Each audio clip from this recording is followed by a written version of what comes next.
नमस्कार दोस्तों। आशा रखता हूं कि आप और आपके परिवार वाले अपने घर पर स्वस्थ और सुरक्षित होंगे।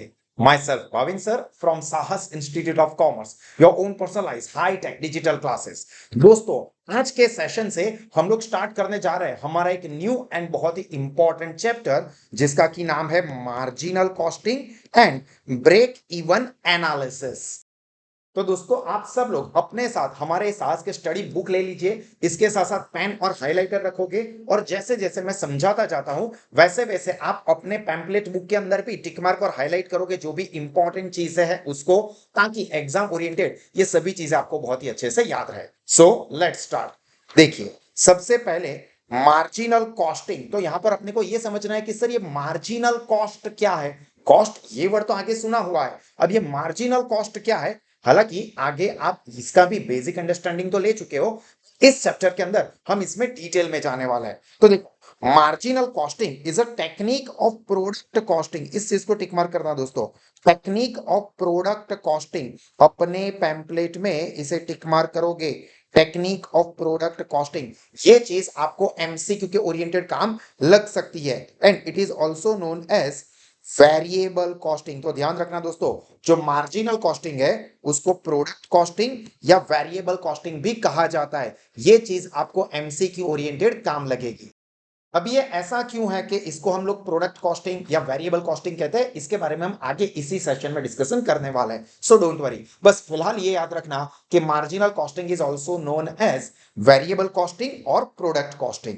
नाउ अंडर दिस टेक्निक, क्योंकि मार्जिनल कॉस्टिंग एक टेक्निक है, under this technique only variable cost are charge to product and includes in inventory valuation. ध्यान रखना क्या कहा है, only variable cost are charge to the product, मतलब प्रोडक्ट के अंदर से वेरिएबल कॉस्ट को ही कंसीडर किया जाता है, फिक्स कॉस्ट को नहीं, ऐसा ये सेंटेंस कहना चाहता है।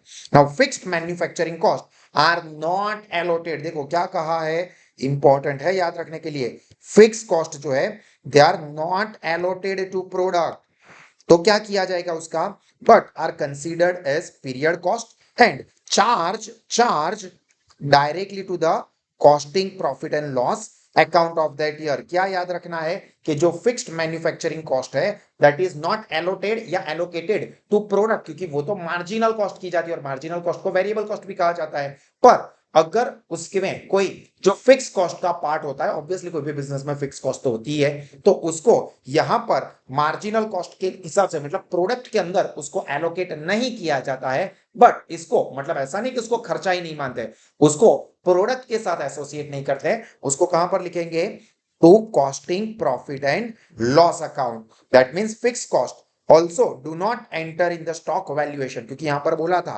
कि जो वेरिएबल कॉस्ट होती है वो यहां पर इन्वेंटरी वैल्यूएशन में कंसीडर की जाती है। मतलब फिक्स कॉस्ट जो है वो इन्वेंटरी वैल्यूएशन यानी कि स्टॉक के वैल्यूएशन में कंसीडर नहीं होती है। ये चीजें आपको एमसीक्यू के एंगल से काम लग सकती है। Am I clear? चलो, ये बेसिक फंडामेंटल अंडरस्टैंडिंग लिया, तो अब हम समझते हैं कि मार्जिनल कॉस्ट एक्चुअली में क्या होता है। तो देखो, मार्जिनल कॉस्ट बहुत ही सिंपल है, एक बार हम लोग थ्योरेटिकल लैंग्वेज के हिसाब से समझते हैं, फिर मैं आपको एग्जांपल देके भी समझाता हूं, आपके माइंड में क्रिस्टल क्लियर हो जाएगा, कोई टेंशन नहीं लेना है। देखो, marginal cost is additional cost of producing an additional unit of product. क्या बोला है कि एडिशनल कॉस्ट है, एडिशनल यूनिट प्रोड्यूस करने के पीछे जो होता है वो। अभी मैं आपको फिलहाल एक सिंपल एग्जांपल से समझाता हूं। जैसे कि हमारे सास के स्टडी मटेरियल्स होते हैं, तो आपको पता है कि इसके अंदर हम लोगों ने सारी की सारी चीजों को कवर किया हुआ है। प्रैक्टिकल सब्जेक्ट है, जैसे कि ये मैनेजमेंट अकाउंट जो आप पढ़ रहे हो, उसके अंदर सॉल्यूशन स्पेस भी सभी एग्जांपल्स के लिए वहीं पर प्रोवाइड की हुई है। तो समझने वाली बात यह है कि ये जो मटेरियल है वो प्रोड्यूस करने के पीछे, इसको रेडी करने के पीछे हमारा 1,000 रुपए का खर्चा होता है। ठीक है, अब ध्यान से समझो कि मैं 100 सेट्स प्रोड्यूस कर रहा हूं, 100 सेट, और एक का खर्चा मुझे 1,000 रुपए हो रहा है। इसका मतलब टोटल मटेरियल प्रोड्यूस करने के पीछे मेरा 1,00,000 रुपए का खर्चा होगा। ठीक है, ये 100 मटेरियल सेट रेडी करने के लिए। अब मैं एक और यूनिट इसमें ऐड करता हूं, मतलब 100 यूनिट थे प्लस एक और सेट मैं ऐड करूंगा, तो उसके 1,000 रुपए ऐड हुए। तो अब टोटल यहां पर मेरा खर्चा कितना हो जाएगा मटेरियल रेडी करने का, 1,01,000। ये समझ में आया? पहले 100 यूनिट बनते थे, उसका खर्चा 1000 रुपए के हिसाब से 1 लाख होता था। अब यहां पर मैंने एक और यूनिट ऐड किया जिसकी वजह से 1000 ऐड हो गए, तो टोटल यहां पर मेरा खर्चा हो गया 1,01,000। तो पहले 1 लाख था, अब 1,01,000 हुआ। ये क्यों हुआ? क्योंकि पहले 100 सेट प्रोड्यूस होते थे, अब टोटल 101 यूनिट हुए। तो यहां पर एक जो हमने एडिशनल प्रोडक्ट बनाई, उसका जो खर्चा हुआ उसको हम कहते हैं मार्जिनल कॉस्ट। मतलब पहले 1 लाख था, अब 1,01,000 हुआ। तो ये 1,000 क्यों बढ़ा? क्योंकि हमने एक यूनिट और प्रोड्यूस किया। पहले 100 यूनिट थे, अब 101 यूनिट हुए। तो एक यूनिट जो एडिशनल प्रोड्यूस किया उसकी वजह से मेरा टोटल खर्चा 1 लाख का 1,01,000 हो गया। तो ये 1,000, ये जो मैंने एक और एडिशनल मटेरियल का सेट रेडी किया उसका खर्चा हुआ, और इसी एडिशनल कॉस्ट को क्या कहा जाएगा? क्या कहा जाएगा? Exactly, marginal cost. तो देखो क्या कहा है, marginal cost is the additional cost, जो कि हमने यहां पर हमारे एग्जांपल में लिया 1,000 रुपए। क्यों हुआ? For producing additional unit of product. पहले 100 यूनिट बनते थे, अब 101 यूनिट बने। तो ये एक यूनिट एडिशनल बनाने के पीछे जो एक्स्ट्रा खर्चा हुआ 1,000, that is called marginal cost. It is the total of all variable cost.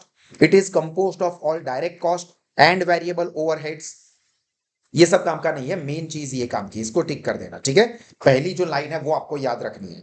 The CIMA define marginal cost as the amount at any given volume of output, any given volume of output मतलब for example 100 unit है, by which aggregate cost are changed। Aggregate cost पहले 100 unit की वजह से 1 लाख थे, अब ये 101 unit की वजह से 1,01,000 हो गए। So if the volume of output is increase और डिक्रीज बाय 1 यूनिट, तो एक यूनिट बढ़ाने से या कम करने से जो खर्चा बढ़ता है या कम होता है उसी को कहते हैं मार्जिनल कॉस्ट। अब यहां पर इसी एग्जांपल में समझो कि मैं 99 सेट्स प्रोड्यूस कर रहा हूं, ठीक है? 100 सेट नहीं, 99 सेट।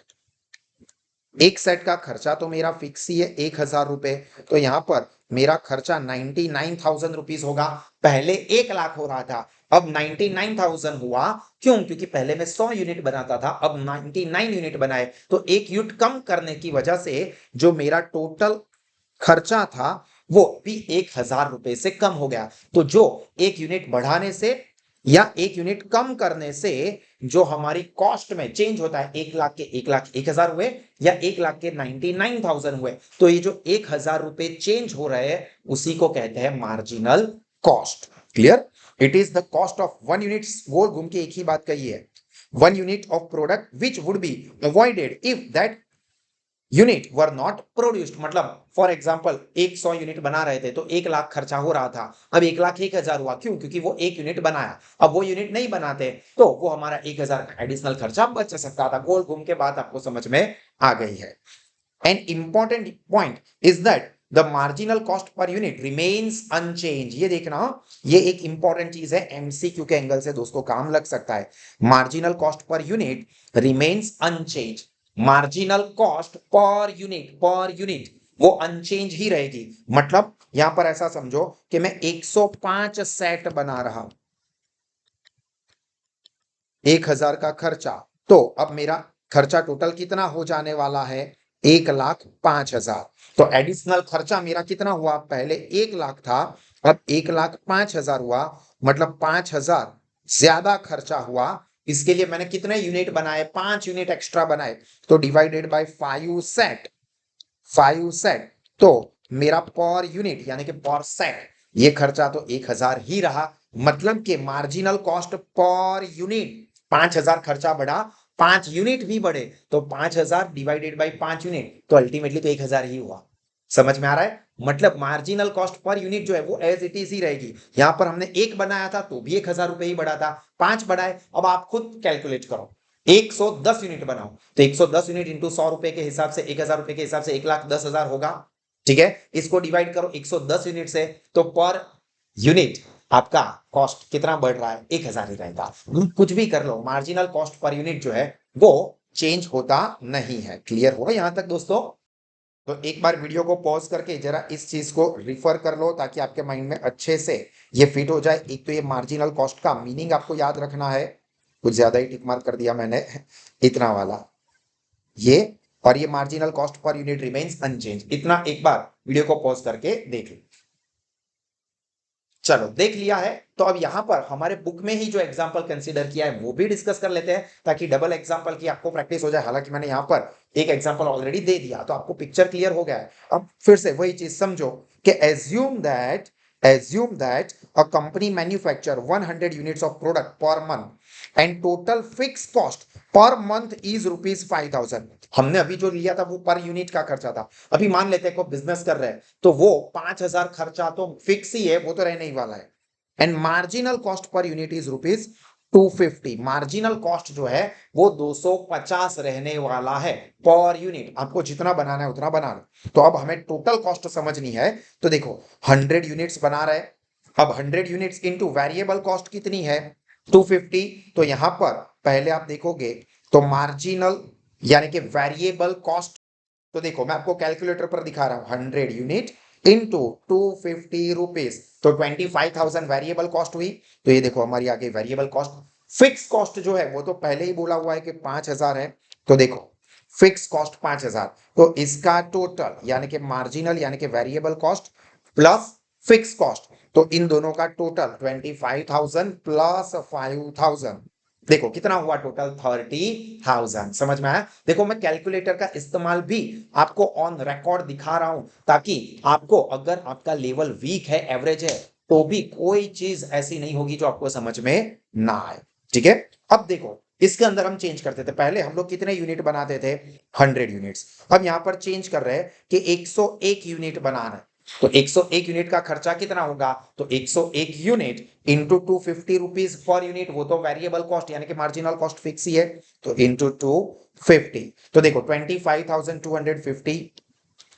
फिक्स कॉस्ट तो हमेशा दोस्तों सेम ही होती है जो कि 5,000 है। हाँ, कुछ लेवल के बाद वो कॉस्ट में भी चेंज होता है जो हम आगे पढ़ेंगे, but most of the normal case में वो खर्चा फिक्स ही रहता है। तो यहां पर टोटल कॉस्ट अपनी कितनी हो गई, ये दोनों का टोटल, ये दोनों का टोटल, तो 30,250। तो the additional cost of producing 1 unit, देखो पहले यहां पर कॉस्ट कितनी हो रही थी 30,000, अब कितनी हुई 30,250। वो क्यों हुआ, क्योंकि पहले हम 100 यूनिट बनाते थे, अब 101 यूनिट बना रहे। तो ये दोनों के बीच में मतलब 1 यूनिट एक्स्ट्रा बनाने के लिए अपने को कितना खर्चा हुआ, तो 30,250 माइनस 30,000 यानी कि 250 रुपए जो एक्स्ट्रा हमारे हुए, इसी को हम लोग क्या कहेंगे, एमसी। एमसी का मतलब कुछ और मत निकाल लेना मेरे भाई, मार्जिनल कॉस्ट। हाँ, मार्जिनल कॉस्ट। क्लियर हुआ? देखो बहुत सारे एग्जांपल देके समझाया, तो आई होप कि आपको मार्जिनल कॉस्ट क्या है समझ में आ गया होगा। समझ में आ गया हो तो वीडियो को थम्स अप कर देना, ताकि मुझे भी पता चले कि आपको समझ में आ रहा है। और अपने जितने भी फ्रेंड्स है जो कि पढ़ाई कर रहे हैं उन सब के साथ इस वीडियो को शेयर करो। और इसी तरह के ये सब्जेक्ट और सभी सब्जेक्ट के लिए बेहतरीन क्वालिटी के एजुकेशन के लिए आज ही साह स्मार्ट स्टडीज ऐप को सब्सक्राइब करें। इस वीडियो में भी इसकी लिंक डिस्क्रिप्शन में दी हुई है, आप अपने दोस्तों को भी सजेस्ट कर सकते हो कि बेस्ट क्वालिटी का एजुकेशन लोएस्ट फीस पर अवेल करने के लिए सभी subject Sah smart studies application आपके साथ हमेशा रहेगी, जो कि आप हमारी वेबसाइट पर से डाउनलोड कर सकते हो। अब देखिए यहां पर ही मार्जिनल कॉस्टिंग की बात कर लेते हैं। हमने मार्जिनल कॉस्ट समझा, अब मार्जिनल कॉस्टिंग क्या है, तो सिंपल ये मार्जिनल कॉस्ट निकालने की टेक्निक को मार्जिनल कॉस्टिंग कहते हैं। भाई सिंपल सा है, कुछ खास रॉकेट साइंस है नहीं भाई इसमें। देखो मार्जिनल कॉस्टिंग क्या बोला है मार्जिनल कॉस्टिंग के लिए, कि marginal costing is the technique of एसर्टिंग marginal cost. ये जो मार्जिनल कॉस्ट अपने निकाली ना 30,250, तो ये 250 जो मार्जिनल कॉस्ट अपने को मिली, ये मार्जिनल कॉस्ट निकालने की टेक्निक, उसी को भाई अपन बोलेंगे मार्जिनल कॉस्टिंग। समझ में आया? समझ में आ जाएगा तेरे को, तू समझदार तो लगता है। चलिए अब यही सारे सेंटेंसेस एक्स्ट्रा है जो कि सिर्फ पढ़ना है तो पढ़ सकते हैं। इन marginal costing total cost is divided into fixed and variable cost, जो कि हमने यहां पर देखा कि 25,000 फिक्स, 25,000 वेरिएबल है, 5,000 फिक्स है, फिर उन दोनों का टोटल करते हैं, फिर डिफरेंस निकालते हैं। मतलब दोनों चीजों को हम कंसीडर करते हैं। इफ देयर इज एनी, ये भी आपको आगे आएगा, सेमी वेरिएबल कॉस्ट और सेमी फिक्स कॉस्ट, मतलब कुछ कॉस्ट ऐसी होती है जो up to certain level fix रहती है और कुछ लेवल के बाद उसमें चेंज आता है, जो कि हम लोग यहां पर डिस्कशन करेंगे। देखो this is semi variable cost, ये मैं अभी आपको आगे समझाने वाला हूं, सो डोंट वरी। तो it is also divided into fix cost and variable cost, मतलब जो कुछ हद तक फिक्स है और कुछ हद के बाद वो चेंज होती है, तो जो हद तक वो फिक्स रहती है वो कहां जाएगा? There are different methods to segregate the semi variable and semi fix cost into fix cost and variable cost. मतलब जो कुछ हद तक फिक्स रहता है और कुछ हद तक चेंज होता है, तो उसको भी दो पार्ट में डिवाइड करेंगे। जो फिक्स वाला है वो फिक्स कॉस्ट में जाएगा, जो चेंज होता है वो वेरिएबल कॉस्ट में चला जाएगा। ठीक है, so in marginal costing it is assumed that, ये ध्यान रखना कि मार्जिनल कॉस्टिंग में हमेशा ये एज्यूम किया जाता है that there are only two types of cost, एक फिक्स एंड वेरिएबल। क्योंकि जो सेमी वेरिएबल भी होता है, देखो फिक्स होता है, वेरिएबल होता है, सेमी वेरिएबल होता है, पर ये भाई जो सेमी वेरिएबल है ना, उसके अंदर भी कुछ हिस्सा फिक्स में है और कुछ वेरिएबल है। तो ये जो फिक्स वाला है ना, इसको फिक्स में डाल देंगे, जो वेरिएबल वाला है वेरिएबल में डाल देंगे, तो अल्टीमेटली तो अपने पास दो ही बचेंगे, एक फिक्स और एक वेरिएबल। क्लियर? तो मार्जिनल कॉस्टिंग में हमेशा ये एज्यूम करके चला जाता है कि सिर्फ दो ही टाइप की कॉस्ट होती है भाई, एक फिक्स होती है, एक वेरिएबल होती है। सेमी वेरिएबल होती है तो उस कॉस्ट को भी जितना पार्ट फिक्स है उसको फिक्स में डाल दो, जितना वेरिएबल है उसको वेरिएबल में डाल दो। क्लियर हुआ? चलो, fix cost is the cost that remains fix. ये तो आपको पता ही है, बट फिर भी थोड़ी थोड़ी चीजें समझ लेते हैं। कॉस्टिंग के आगे के फंडामेंटल्स में आपको ये चीजें ऑलरेडी समझाई हुई है कि फिक्स कॉस्ट क्या होती है, which remains fixed irrespective of volume of output। मतलब आप कितने यूनिट बनाते हो कोई लेना देना नहीं है, वो तो एज इट इज रहेगा। मतलब एग्जांपल के तौर पर आप फॉर एग्जांपल मूवी थिएटर में, मल्टीप्लेक्स में मूवी देखने चाहते हो, वो मल्टीप्लेक्स का हॉल है, वो फॉर एग्जांपल उसका किराया है 50,000 रुपए पर मंथ, एग्जांपल के तौर पर। ठीक है, फॉर एग्जांपल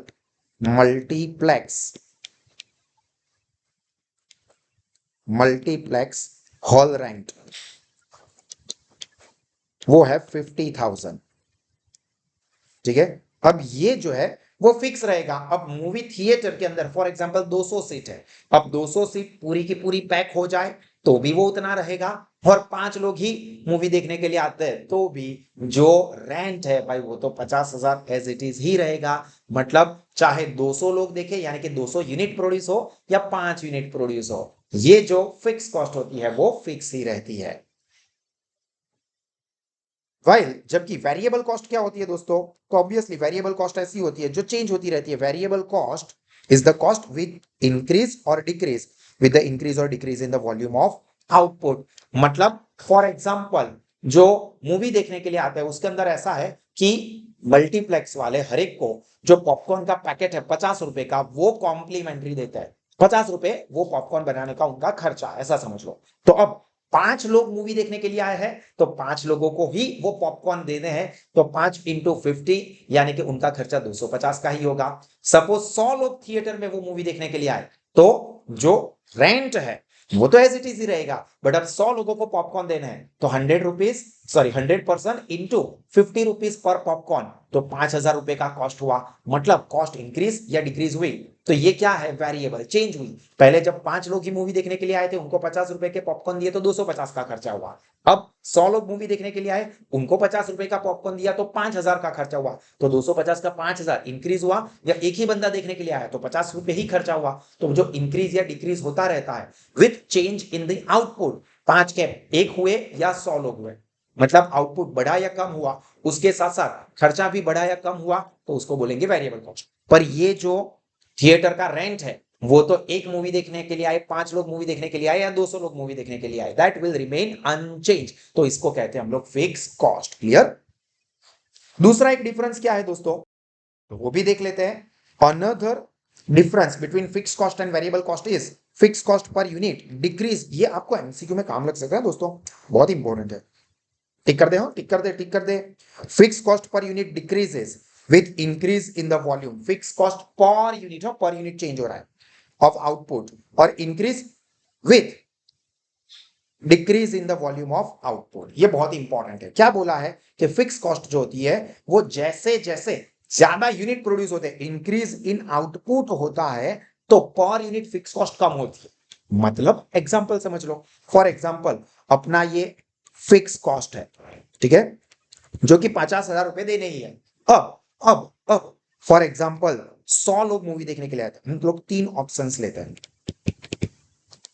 एक में फॉर एग्जांपल 5 लोग मूवी देखने के लिए आए, एक में 100% मूवी देखने के लिए आए, और एक में पूरा थिएटर पैक हो गया 200%।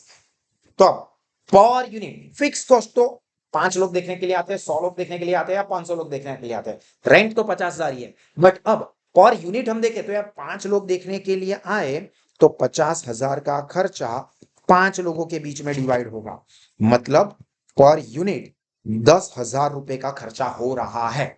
अब एग्जाम्पल लेते हैं कि यूनिट प्रोड्यूस हुए ज्यादा, मतलब यहां पर ज्यादा लोग देखने के लिए आए, तो 100 लोग देखने के लिए आए, तो आप ये 50,000 का खर्चा जो तो फिक्स ही रहने वाला है, बट अब 100 लोगों के बीच में डिस्ट्रीब्यूट हो जाएगा, तो 50,000 डिवाइडेड बाय 100 तो क्या हो गया सीधा 500 यूनिट हो गए। और इसी तरह से यहां पर तुम खुद लिखो कि 50,000 अब 200 यूनिट हो गए, तो 50,000 डिवाइडेड बाय 200, तो पर यूनिट कॉस्ट क्या हो रही है, कम हो रही है। मतलब क्या याद रखना है तेरे को, क्या याद रखोगे कि अगर यूनिट जो है वो ज्यादा प्रोड्यूस होते हैं, मतलब इंक्रीज इन वॉल्यूम, तो पर यूनिट फिक्स कॉस्ट कम होगी। पर यूनिट सर आपने तो बोला था फिक्स कॉस्ट सेम रहती है, भाई सुन, फिक्स कॉस्ट सेम रहेगी, टोटल फिक्स कॉस्ट की बात हो रही है, पर फिक्स कॉस्ट पर यूनिट जितने ज्यादा यूनिट प्रोड्यूस उतनी कम होगी, और जितने कम यूनिट प्रोड्यूस होंगे उतनी पर यूनिट फिक्स कॉस्ट क्या हो जाएगी, ज्यादा हो जाएगी। क्लियर, समझ में आ गया?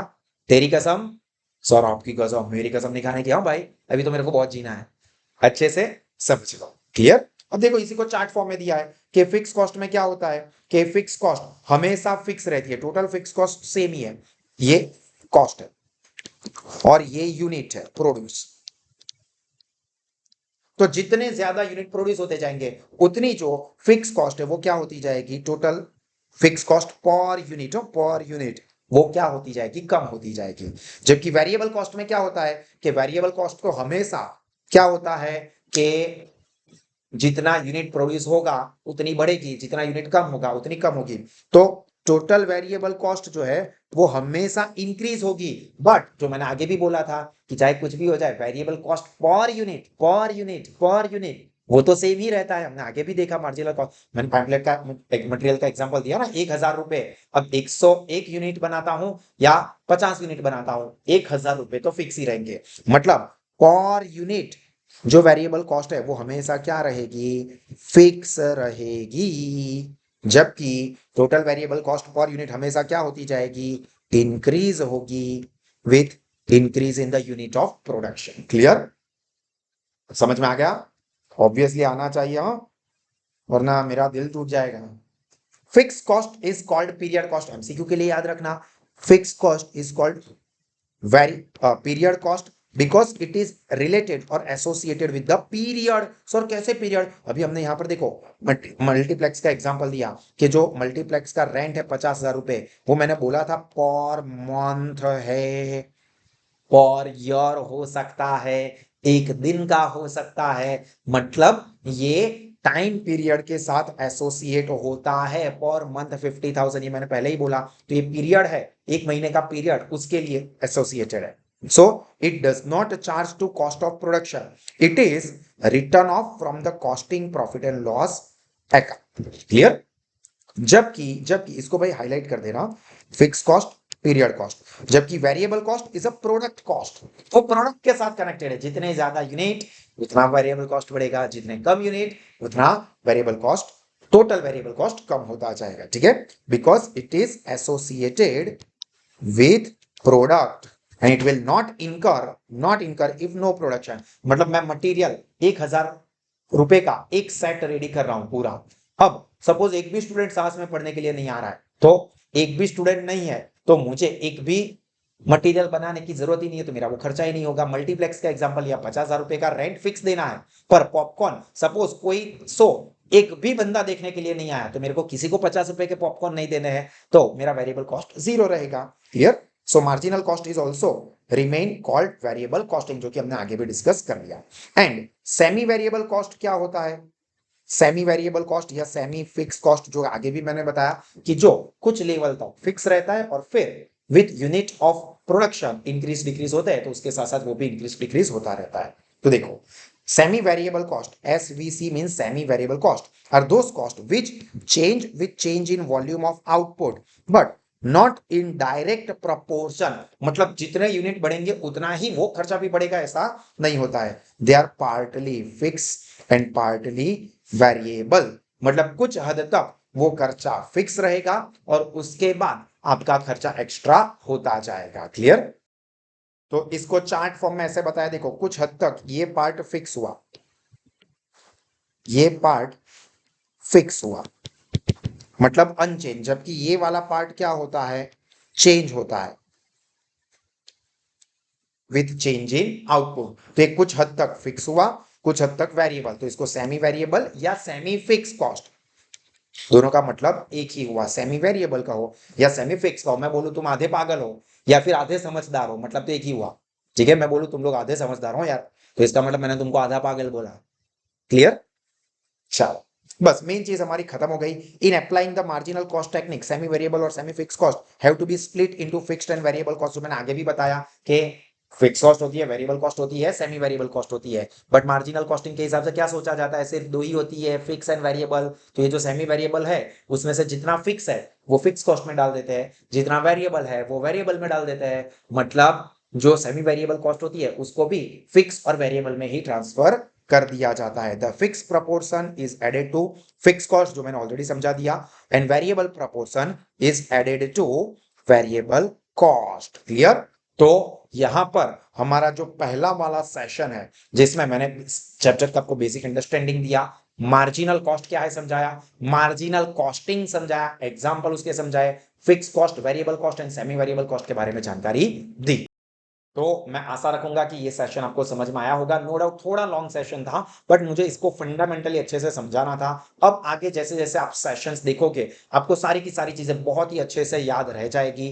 तो हाँ, अगर आप या आपके कोई भी फ्रेंड्स ऐसे हैं जिन्होंने अभी तक सास एप्लीकेशन को सब्सक्राइब नहीं किया पर इसी तरह के बेस्ट क्वालिटी के एजुकेशन के लिए, तो आज ही इसको सास की जो वेबसाइट है www.sasinstitute.com, वहां से आज ही डाउनलोड करके सब्सक्राइब कर लीजिए, क्योंकि सभी सब्जेक्ट के बेहतरीन क्वालिटी के एजुकेशन लोवेस्ट फीस पर अवेलेबल है। तो आप और आपके फ्रेंड्स इसका जरूर से बेनिफिट भरपूर लीजिए और अपना नॉलेज और रिजल्ट दोनों ही बढ़ाइए। और याद रखिए that you are very special. So हमेशा मुस्कुराते रहे, सीखते रहे, आगे बढ़ते रहे। This is me Bhavin sir from Saas institute signing off. God bless you all. जय हिंद।